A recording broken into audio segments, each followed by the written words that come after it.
Muchas gracias al Instituto por la invitación, al Diario de las Américas y al Museo Americano de la Diáspora Cubana.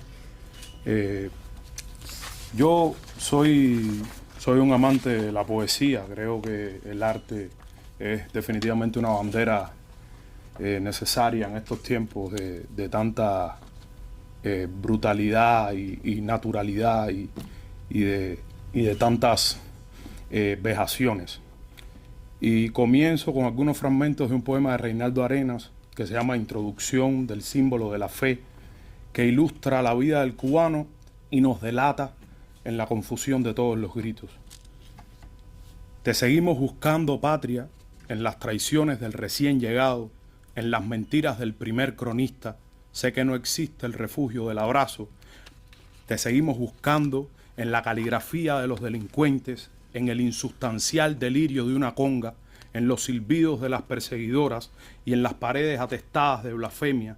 Te seguimos trabajando poemas sobre la histeria de las multitudes y tras la consigna de los altavoces, en la lujuria elemental, en el hambre del ayer que hoy hambrientos condenamos, en el pasado, en la pasada humillación que hoy humillados denunciamos, en la censura de ayer que hoy amordazados señalamos, en los épicos suicidios, en el reventar de cuerpos contra el muro, en la perenne infamia, en el impublicable ademán de los adolescentes, en nuestra voracidad impostergable, en el insolente estruendo de la primavera, en la ausencia de Dios, en la soledad perpetua, en el desesperado rodar hacia la muerte. Te seguimos buscando, te seguimos buscando.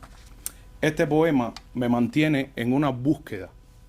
En esa búsqueda me remite al arte todo el tiempo, a su disparidad, a toda comunión que propicie un abrazo de las dos orillas, a Celia Cruz, a Willy Chirino, Zenaida Manfugaz, Paquito, Los Aldeanos, Michael Osorbo. También pienso en Antonia Eiris, en Luis Manuel, en un poeta contemporáneo mío, Raúl Rivero, coetáneo mío, de mi pueblo, Rafael Alcides, Cabrera Infante, y pienso en todos los que no podré mencionar aquí por razones de tiempo. Pero la obra los sujeta a ese coro testimonial que constituyen. Esa cultura que representan reubica el amor a la patria como una práctica comunitaria de resistencia. ¿A dónde va el arte exiliado? El arte que se crea en la diáspora, que se materializa en el ritual estético de la desobediencia. Esas preguntas vienen a mi cabeza todo el tiempo. La dimensión ética de ese arte emerge en la cartografía compartida del dolor y esperanza. Reside en la coincidencia del relato de nuestras comunidades, situando deseo y resistencia en un momento preciso, ritualizando esa acción colectiva que es pensar a Cuba. A un artista le es muy difícil avanzar sin su país detrás, sin el más mínimo contacto con su pulso, carente de las aspiraciones que informan la obra y el artista. Cuando un país hipoteca su memoria futura, expulsando a sus artistas, corta el vínculo cultural de la evolución. El arte en el exilio, aunque flota entre banderas, alimenta el repositorio de la memoria colectiva. El reto es asegurar que la obra no sea una chispa aislada y pueda sobrevivir a su viralidad. Pienso en la desgarrada visión de nuestros héroes, en Martí, el apóstol, en Félix Varela. Veo en la fuente de sus virtudes. Lo visito en el manifiesto de una de mis obras, Las ideas de Cuba, la imagen alterada de Varela, y cito: la impiedad, la superstición y el fanatismo degradan el bienestar de los hombres, dejando signos indelebles de que solo convinieron en la impotencia. Las leyes se humedecen y debilitan atravesando el océano y a ellas las sustituye la voluntad del hombre. Fin de la cita.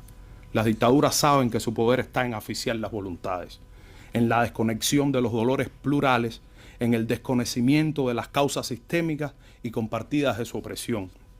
Es preciso desmontar las estrategias opresivas que mantienen al pueblo fragmentado, centrado en sufrimientos aislados que evitan la organización de una disidencia unida. Es imperativo derribar los mitos que explotan los lazos emocionales entre los que están dentro y fuera de Cuba, que se sostienen en el deseo de los emigrados de apoyar a sus familias, haciéndolos vulnerables a las extorsiones del régimen. Nuestra patria ha sido tomada como rehén. La orden es condenar el arte disidente al ostracismo. Lo hicieron con Lezama, con Reinaldo Arenas, con Virgilio Piñera, por solo mencionar algunos. El Partido Comunista sabe que si domina el monopolio de las artes con sus intrincados aparatos de control, con diferentes niveles de manipulación, inmunidad selectiva, desde las organizaciones de masa, la UNIAC, la Asociación Hermanos Ahí, bienales, ministerios, casas de cultura, intercambios culturales, pueden proyectar una imagen de normalidad, apertura y riqueza cultural, controlando cómo se percibe la libertad de expresión en Cuba, a lo que se reduce toda su propaganda oficialista. Los ejemplos de artistas agentes para alimentar la opinión pública y proteger la imagen de patria o muerte son miles. Las políticas estatales para la exportación de esa cultura afectan el sentido del tacto que llegó el reparto. Por ejemplo, desde palabras a los intelectuales dentro de la revolución está claro cuál es el único lugar posible para la disidencia: marginalización o represión. Hace un año hablaba en este mismo foro sobre la narrativa de la verdad y la necesidad de conciliar la representación con los hechos de la manera correcta. El artista tiene ese poder de representar una idea por sobre la histeria de las multitudes. Un suplemento verbal puede controlar la asimilación de una noticia. Las dictaduras comprenden el poder subversivo del arte, en su distorsión radica sus esfuerzos. Analicemos algunos aspectos de la narrativa que pueden socavar nuestra percepción y acceso a esa verdad. El deepfake desafía directamente la noción de ver para creer. No altera el hecho en sí, pero erosiona la confianza en la evidencia empírica. La inteligencia artificial generativa inunda el ecosistema con contenido que carece de un anclaje en la realidad objetiva. La descontextualización distorsiona la relación de ese elemento con la realidad más amplia a la que se refiere.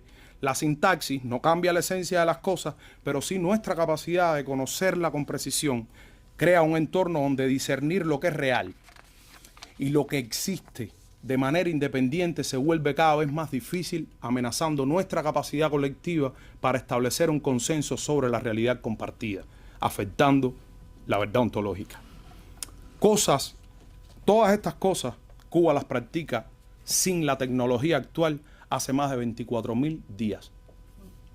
Cuba es el futuro de una distopía donde el control de la información y la aniquilación de la verdad se perfeccionaron mucho antes de que la tecnología actual lo hiciera masivamente fácil. Su régimen fue pionero en la ingeniería de la posverdad, en la creación de realidades alternativas mucho antes de la era digital. Ese futuro también se escribe y se subvierte con el arte de los desterrados. Y en ese arte encuentra alguien, si ese arte lo encuentra, alguien que lo escuche, que lo lea, que lo cante y lo comparta, se convierte en semilla. Una canción puede tumbar un muro, una sola imagen puede salvar a un país de la esclavitud o el olvido. Patria y libertad.